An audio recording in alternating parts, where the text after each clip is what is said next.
All right, just simmer down, buddy.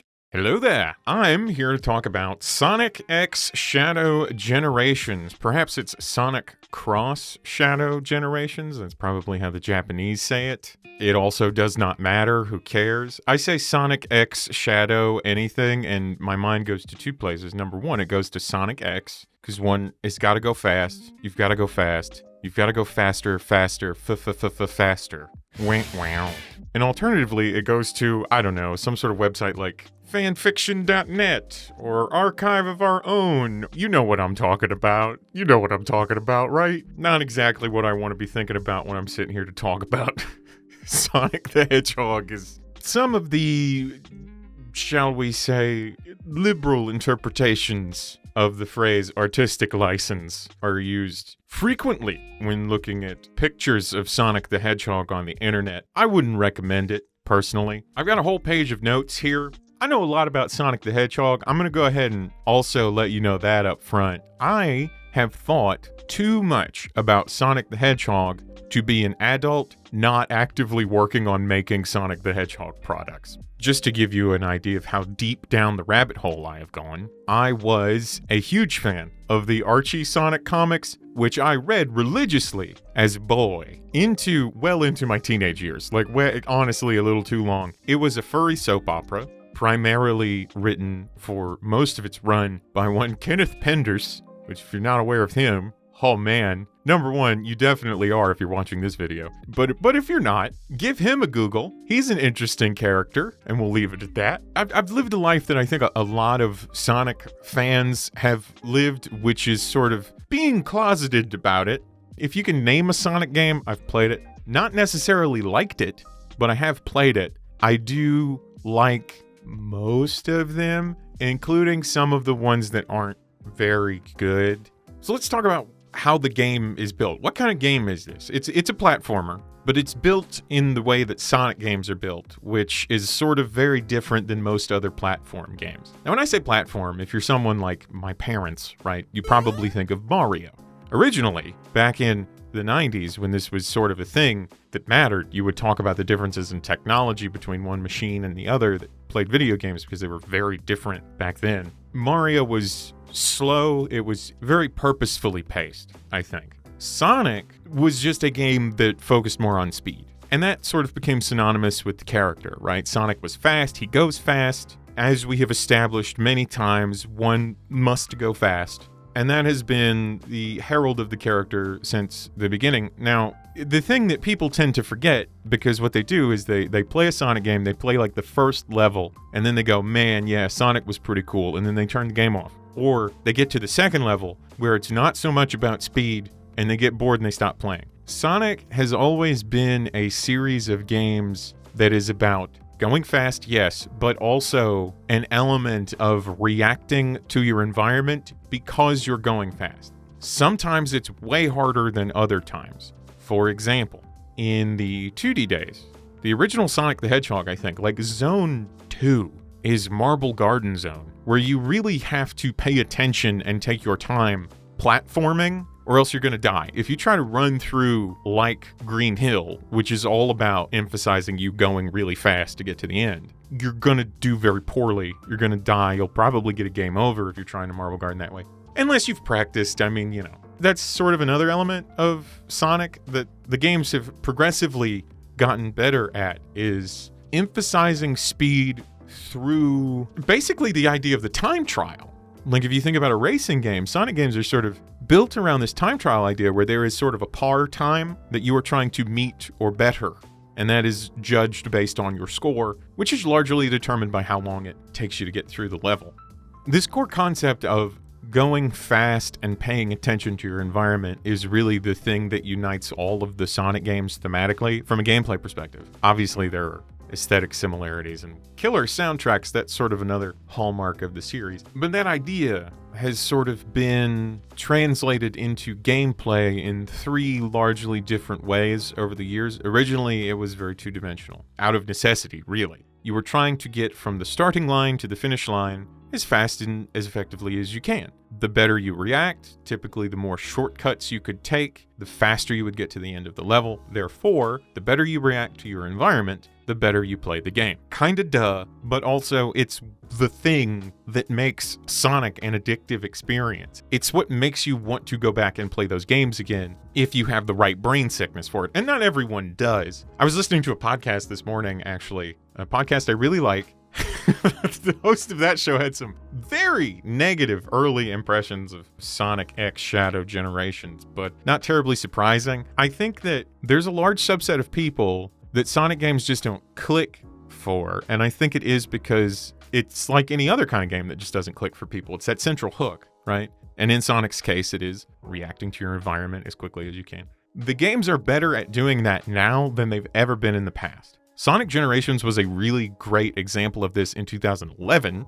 It's still a pretty good example in 2024. And Shadow Generations, which is a separate set of levels built around a separate construction, it's a new game, and it is way better. Here's the thing about Sonic X Shadow Generations, okay? It's basically 2 games for $50, which I'm not going to tell you what to do with your money, but I think that's pretty good. It's Sonic Generations. It was the 20th anniversary game for Sonic the Hedgehog, and it is a game wherein you play zones, what most of humanity refers to as levels, but Sonic people call them zones, and each zone is sort of broken up into 2 levels. Act 1, which is built like a side-scrolling level, and it plays very similarly to the original few Sonic the Hedgehog games that came out on the Sega Genesis originally, or the Mega Drive, if you're nasty. And then Act 2 plays like what was, at that time, they called it Modern Sonic, which I suppose is still accurate. The games sort of still play like they did 13 years ago, which is something to chew on, but there really haven't been terribly many of them. That part of the game's not very different than what it was in 2011. I can see that being a sticking point for some people, and I can totally understand that. If Sonic Generations was not your bag in 2011, this is not going to change your mind on that. It is still Sonic Generations, as it was then, with some tweaks. The tweaks are very small. To me, Shadow Generations is kind of the thing that I'm buying. And this Sonic Generations remaster was a cherry on top, because I like Sonic Generations. I liked it 13 years ago, and I still like it now. I might like it a little less, but we'll explore that as we go. The presentation is strange. The games are not cohesive. They don't really try to meld them into each other. I believe on PC, it might even literally be separate executables that launch Sonic Generations versus Shadow Generations, depending on what you tell the game launcher you want to play. Like, they built a launcher for it, and it's okay. I don't know what I was expecting. It's probably the best way to do it, but I think it's worth noting. When I say they haven't changed Sonic Generations very much, I mean that distinctly, right? And that includes the presentation. Graphically, it's been touched up a bit. I mean, colors seem more vibrant to me, but also I'm playing it on a way better setup than I had as a high school student. The pre-rendered video cutscenes are done at a higher resolution, so there's less blockiness overall, and it looks smoother when the really nice graphics transition in and out of those cutscenes. Unless you're using one of the DLC skins like I was, in which case the distinction is jarring and very quick. It makes sense. I wouldn't expect them to, do rendered versions of those cutscenes for every possible Sonic skin that they're going to sell or make you sign up for a newsletter to get or whatever. It looks shinier, it looks better, but Shadow Generations looks amazing. Maybe amazing is giving it a little too much credit. It looks really good. I'll say that. It looks really good. I think that one thing that sort of stands out to me looking at Maria and Gerald Robotnik, who come up, so you see their character models in the game world and you see Shadow standing next to them, and I think they finally found their sweet spot for what humans in the Sonic art style should look like. And the answer is they kind of needed to go back to what they were doing in 1999. But hey, you live and learn, as they say. You try some things out. We tried hyper-realistic people. We tried hyper-cartoony people. I think the ideal is somewhere in the middle. And I think that this game's art style is so cohesive that it has incorporated that. in a good way. I think that the characters in the game look amazing, which is great for a game that is primarily, brightly colored characters doing cool stuff on screen. There's good news and bad news about the soundtrack. The good news is Sonic music, by and large, kicks ass. Like, even when the games are bad, the music tends to be good. It's what you want. If a Sonic game comes out and you don't like the soundtrack, throw it away. Throw it all away. The bad news is Shadow's portion has new music in it, which includes some stuff from Sonic Frontiers and also Shadow the Hedgehog, both of which were, for different reasons, not represented in the original Sonic generations and, by extension, not in this remaster. One of them didn't exist, and the other one they were trying to forget about as much as they could, I think. It pulls a lot of music in from Shadow the Hedgehog and adds that on top of the Sonic generations established soundtrack. I don't think Shadow the Hedgehog has a great soundtrack. It's got a couple of bangers on it, right? Crush 40, knocking it out of the park on that OST. As always, even their worst work is still fun. Just do it if you dare. I can't believe how much of this I remember. This is embarrassing. Two-step back. But some of the sort of level music from Shadow the Hedgehog, I think, is pretty weak. Bringing that back in, even though it makes a lot of sense based on what we're doing in making a game called Shadow Generations, it doesn't do the game favors. But the soundtrack is still so large and really well curated, I think. Just having that bass soundtrack from the original game means you're going to have a good time. And if you do like some of the music from those other entries, that stuff is represented, and they do by and large pick better tracks. It's fun how they've kept the thing where you can change the music on both levels and the sort of challenges that pop up between levels. That makes the process of playing through them again and again more fun, because, sometimes I just want to zone out and I want to listen to my hype music and get in the zone by getting in a zone. That's part of the appeal of Sonic, and being able to change the music is such a good feature. The story in this is kinda cool in some very specific ways. So on the Sonic Generations half, it's pretty much exactly the same thing as before with some minor tweaks here. An interesting thing is that over the last few years, Sega has been hiring lore people. Like, they've referred to the positions as like the lore manager and things. So there's a team of people that includes whomever got hired for those positions, and also Ian Flynn, who is primarily, I believe, a comics writer who sort of took over the latter days of the Sonic the Hedgehog comic books for Archie, and was for some amount of time the head writer for the IDW Sonic comics, which are a separate continuity. They got to just start over. It was probably really good for them to not have all of that, shall we say, mustachioed baggage that the Archie comics had. I have a soft place in my heart for those Archie comics, I always will. But they are rough. They're rough. I think that the writing in Sonic games has gotten so much better. It used to just be there, right? Like, the writing was by and large an excuse to sort of move characters through levels. Perhaps as a consequence of having this lore team, they are considering what the events of each game actually will mean, and they have created like a timeline. I don't know exactly what the timeline is, but in this game and in Frontiers, they've pulled from so much past material that there is now sort of a canonicity to Sonic the Hedgehog, which is one hell of a sentence, if you ask me.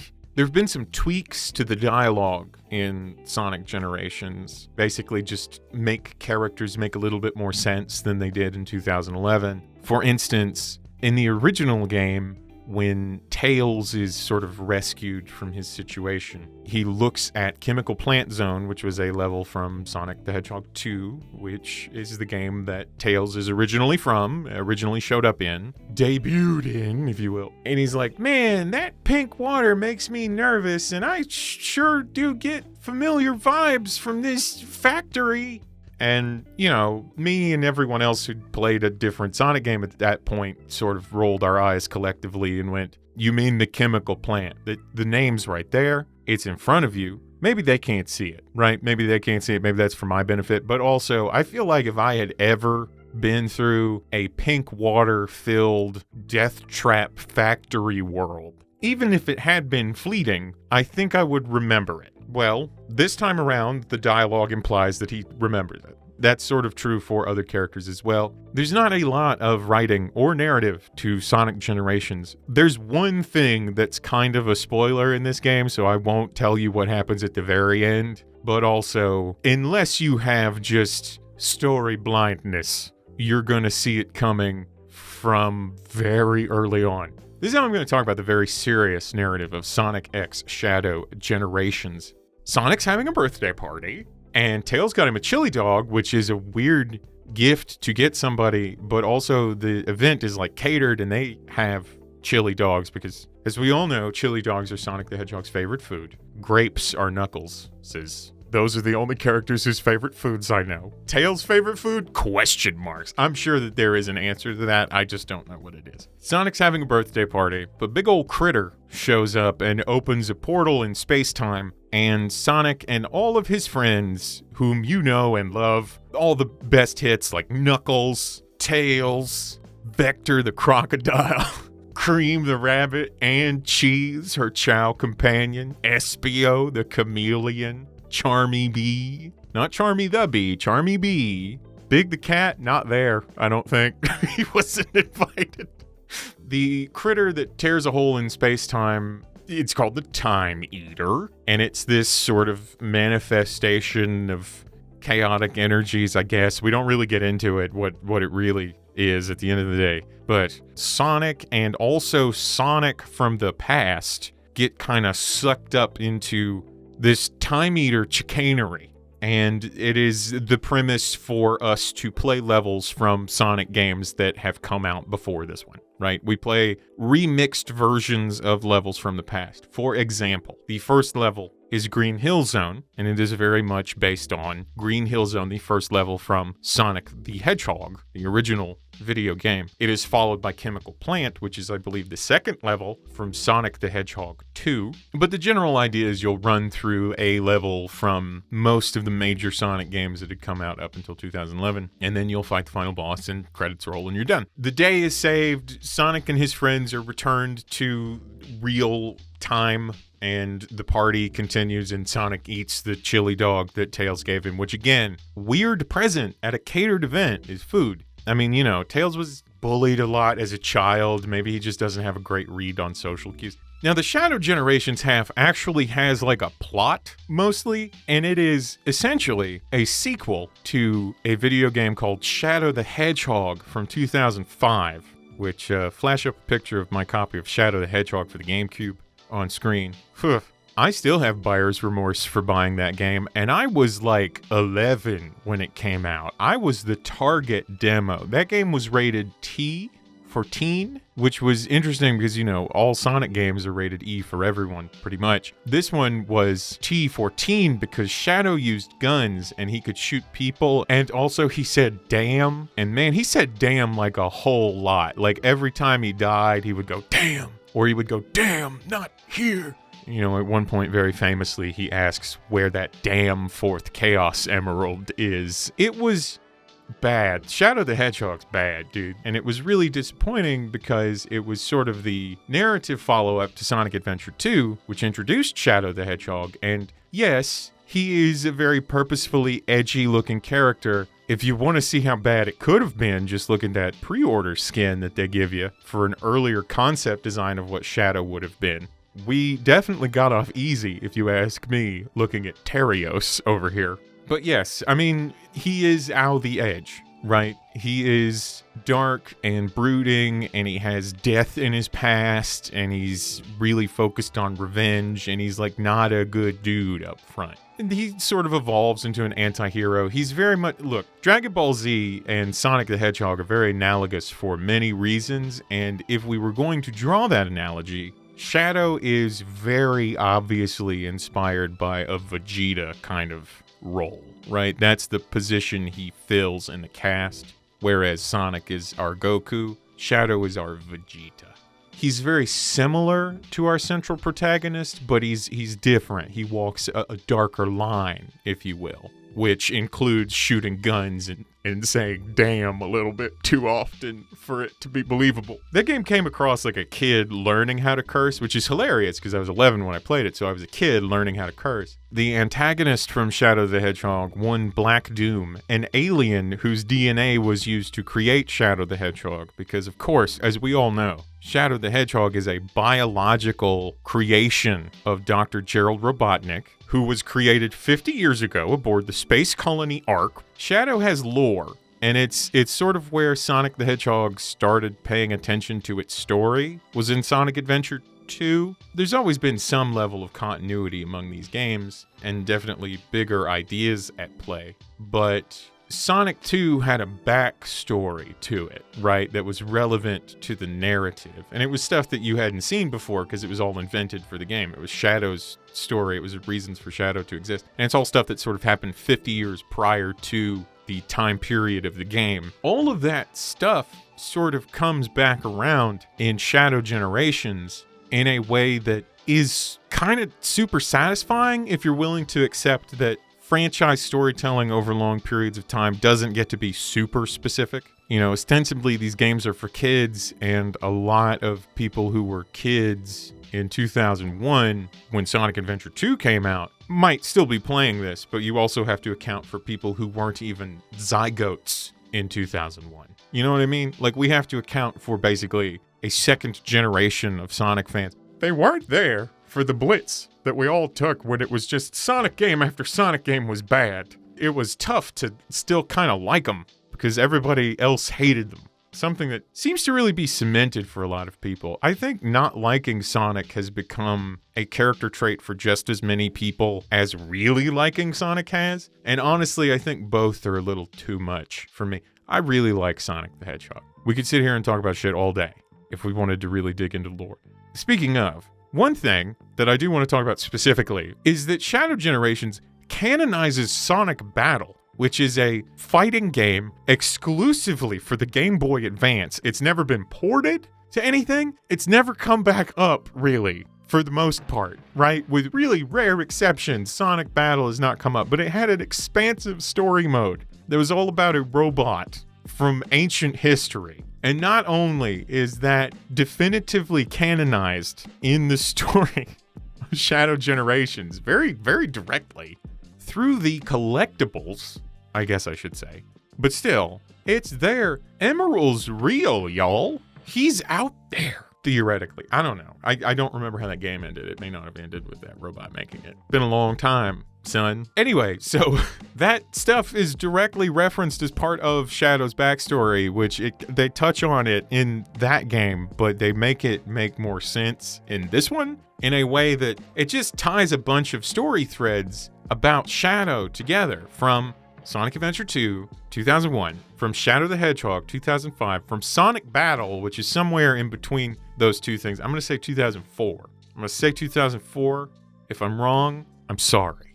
I'm so sorry. But those three things sort of contribute largely to what is happening in Shadow Generations, because he also gets caught up in the Time Eater chicanery. But he encounters Maria, who was a little girl that he was friends with that he watched get murdered in front of him, like Batman looking at his parents. And Gerald Robotnik, who is the grandfather of Dr. Robotnik, Dr. Eggman now, his Christian name, Dr. Eggman. They appear in this other area where Shadow ends up because Shadow was not at the party. So he got caught up in a different area, and they use this as an excuse to build out a different hub world where all of Shadow's story happens. And him running into Maria and Gerald Robotnik is super interesting because it's this character who values these people, sees these people as family. A very large portion of his story has been about his initial quest for revenge over what happens to those people. And he sees them again. It's kind of interesting. They don't do a ton with it. There's not a lot of dialogue between these characters, which is probably for the best. I think it really could have bogged the pacing of the game down, and ultimately, the pacing is what makes it a great game. But this idea is really interesting, and it's something I didn't expect out of a Sonic video game. It really continues to carry on the trend that I sort of noticed in Sonic Frontiers, which is like, oh, this story is actually talking about some things. Maybe not as directly or as deeply as I would like for it to, but ultimately, when I remember that a huge portion of the audience for this is children, which I sometimes have to step back and be like, oh, come on, man, you're 30. You're not really the target demo anymore. I have to say, oh, man, you know what? This is actually pretty good. And I can see kids who are getting into Sonic and the way I was getting into Sonic and the time Sonic Adventure 2 and Shadow the Hedgehog were coming out. I can see kids in that age range seeing this and just thinking it's so cool. And yes, part of it is out the edge, and that's always going to be something that children of a certain age enjoy, right? It may be presented differently at different periods in time, but it is an easy form of early rebellion for kids. Like, that's why they dig it. And some of them will grow to have really interesting and passionate lives, and some of them will still care too much about this in an extra decade and a half or two, and maybe have a fur affinity account. I don't know. anyway, that's the story, basically. The hub of the Shadow content is very much in the vein of the open world-ish, open zone, they call it, because they like to be obnoxious, but the sort of more open area that they developed for Sonic Frontiers, the last major Sonic game.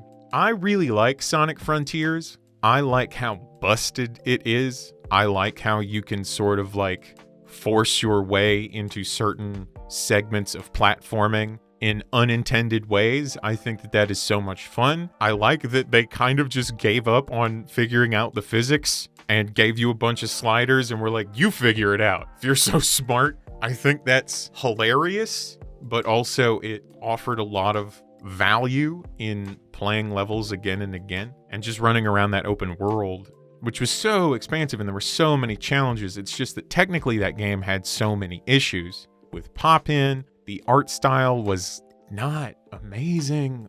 I mean, some people said like, oh, this looks like an asset flip kind of game, which for the uninitiated, that's like when you build a game in a certain engine, like say Unreal or Unity, sometimes people will have made available for sale things that you kind of need for just about any game and that you could purchase licenses for instead of having to make yourself from scratch. Now, that has this consequence of games that largely rely on that having no core art style or art direction because the different assets have been made by different people at different times, which those more often than not are going to clash. Sonic Frontiers, while not that, kind of looked like it a little bit because of how cartoony the characters were and how realistic they skewed the environment.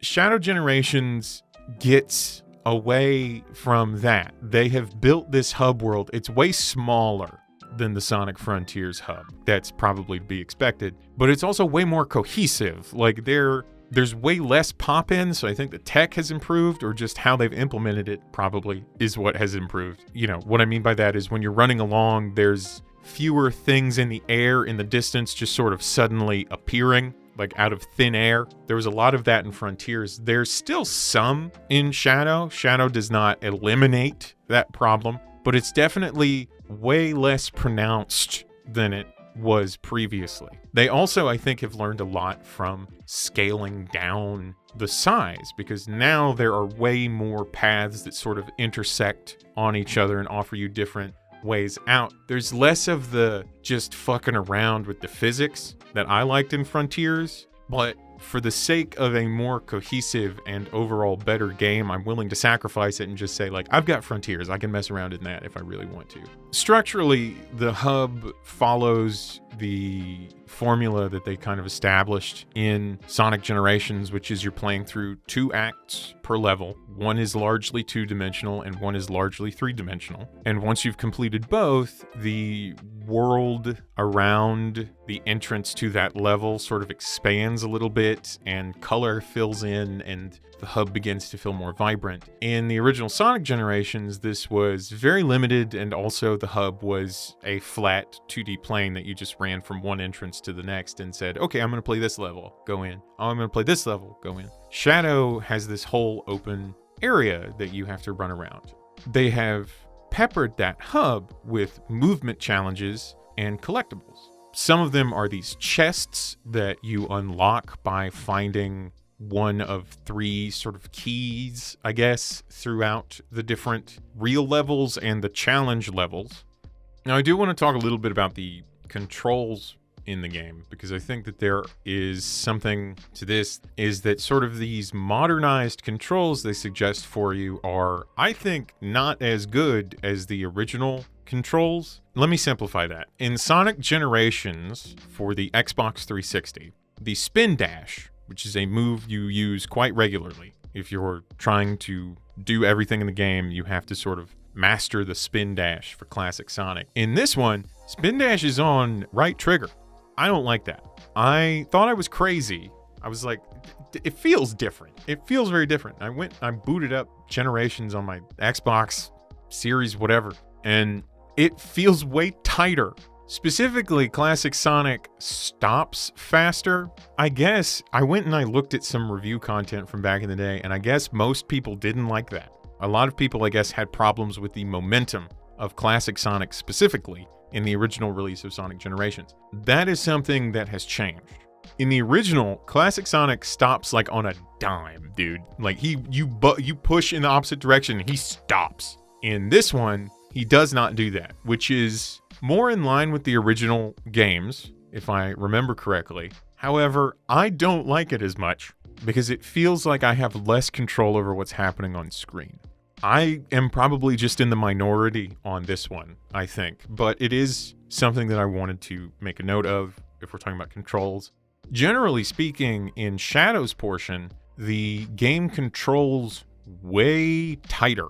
Shadow is far more satisfying to move around, especially in the open hub area, than Sonic is in like any of his best levels. Like Rooftop Run. Rooftop Run Act 2 from the original Sonic Generations is, I think, the best modern Sonic level in that game. I think I might prefer most of the levels in Shadow Generations to even the best level from Sonic Generations. And again, Sonic Generations is not a bad game. It's just that Shadow Generations is a really good game. It's an interesting quote-unquote problem to have. I saw some reviews for this, like, basically knocking off points because Sonic Generations is in the package, to which I say, would you like to pay the same amount of money for less content? I wouldn't, because there's no way that they would sell Shadow Generations for less than they already are.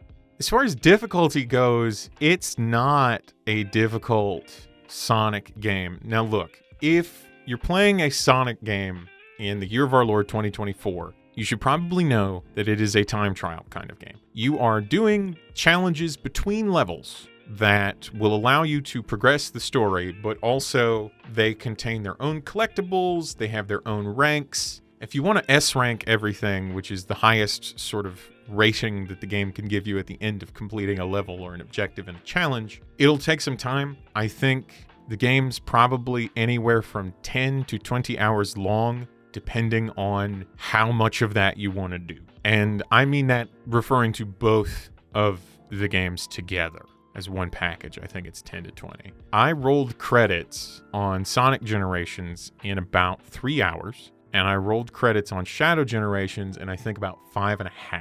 I really was here for the Shadow part of the package and my insatiable curiosity. I thought I would be more interested in a Sonic Generations remaster than I guess I really was, but it's something I didn't realize until I sat down and played through that remaster. The Shadow Generations part is just the thing that you kind of want out of this package. Sonic Generations is really just a bonus. It's a great bonus, and there's a lot of content to it, especially if you want to do all of the challenges. But a Sonic game is kind of shorter. If you're an hour count kind of person, I don't think Sonic games are going to be your bag, because the difficulty as far as getting S ranks on most things, not very high. I S ranked most of the game, not all of it, but most of it, first time interacting with the content. Like the challenges I did in all of the levels. You know, I think this is a really cool package. I'm probably biased because I like Sonic the Hedgehog stuff, but I think that this is a really good Sonic the Hedgehog game. I did, full disclosure, think that Sonic Frontiers was also a really good Sonic the Hedgehog game. I still think that. I will defend that forever. I've been around long enough that I've seen some real stinky Sonic the Hedgehog games, some real hot doo-doo garbage Sonic the Hedgehog games, right? I was there for Shadow the Hedgehog's launch. I was there for Sonic the Hedgehog 2006 when it came out, and it still blows, I'm sure. I guess I haven't cracked it back out in several years, but I'm not gonna either. And I have Sonic brain sickness. I play through Sonic Adventure. It used to be once a year. Now it's probably like once every other year, maybe once every 3 years. But I've played through that game double-digit times because I just really like it.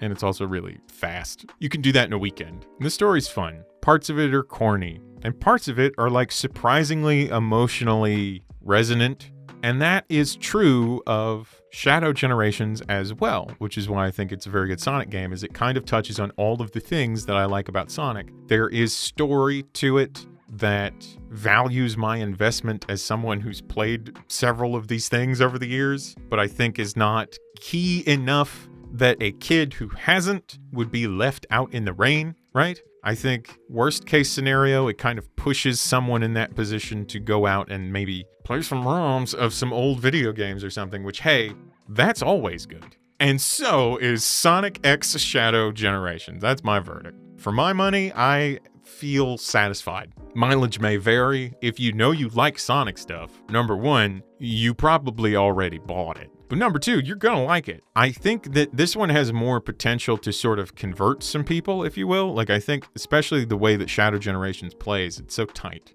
and so fun that I think that there's potential there to get new people invested in this lore that they're kind of building and paying attention to, which, you know, I mentioned that earlier, and I think it's great. Sometimes those characters can be serious. Sometimes you get a big serious event, but they don't have to be. And I think you get a mix of that in this one. Like, Shadow the Hedgehog he's still too edgy. There are a few times when he sees something and he just goes, and like, I don't care for that, if I'm honest, but they do some fun stuff with his character as well. Like, for example, there's a moment in the original Sonic Generations where you have a boss fight with Shadow. And that is represented in the Shadow Generation side of the package as well, because the two games happen concurrently. It's kind of cool, because it's kind of very much like Sonic Adventure, where you're seeing the same events from the perspective of different characters. Like the rival battle, you know, it's really dramatic with Sonic, and they strike the pose that they do from like the trailer for Sonic Adventure 2, where it's Sonic and Shadow kind of like, they both fly up in the air and they kind of like cross paths and they're looking back at each other in front of a full moon, and it looks sick. I'll put it on screen. They linger on that a while in Sonic Generations. In Shadow Generations, it's like, it's up and it's gone. And like the fight starts and, you know, Sonic wins. He gets the thing that Shadow has that he's there to get. It's Chaos Emerald. Spoiler, it's Chaos Emerald. And like, he's just so obnoxious. He just goes like, "Hey, Shadow, I got you. I guess I beat you again, huh?" And then he just runs off, and he's like kind of annoying. And I think that that's awesome that he's just portrayed completely differently in this other story that is about Shadow. I think that that's fun, and I think that there's a lot of potential there. And I hope that because it is something that is similar to something they've done in the past, that in the future, if they were to make games where you play as multiple characters again, that they would revisit this as well, because I think it's a really cool little storytelling thing. So I hope that comes back. As a longtime fan, that's one of my many lingering thoughts. It's so exciting because it feels like Sonic games were in jail for a long time, basically, and they were mid. They were super mid. But then we've gotten a couple of really fun ones in a row. I'm feeling that promise of the future, baby. I think I want to see what comes next, despite it being way too soon to be thinking about that. From a consumer standpoint, I'm excited just as a person who likes video games to see what they tweak and change in the next one. Anyway, I think overall the game is really cool, and I'm glad that I played it, and I'm gonna probably play some more of it even after making this. I don't think I'll 100% it, but I do have some other collectibles I want to pick up before I bounce to whatever's next. Speaking of, if you have suggestions for anything coming up that you want to see me cover, drop it in the comments. Or let me know what your thoughts are on Sonic, Shadow, the two of them Xing generationally, I believe is how I should phrase that. Thanks for watching. If you liked the video, please like it. I got a Discord, I got a Patreon. Links below. Thank you to my lovely patrons. I'll see you next time when we'll talk more about video games.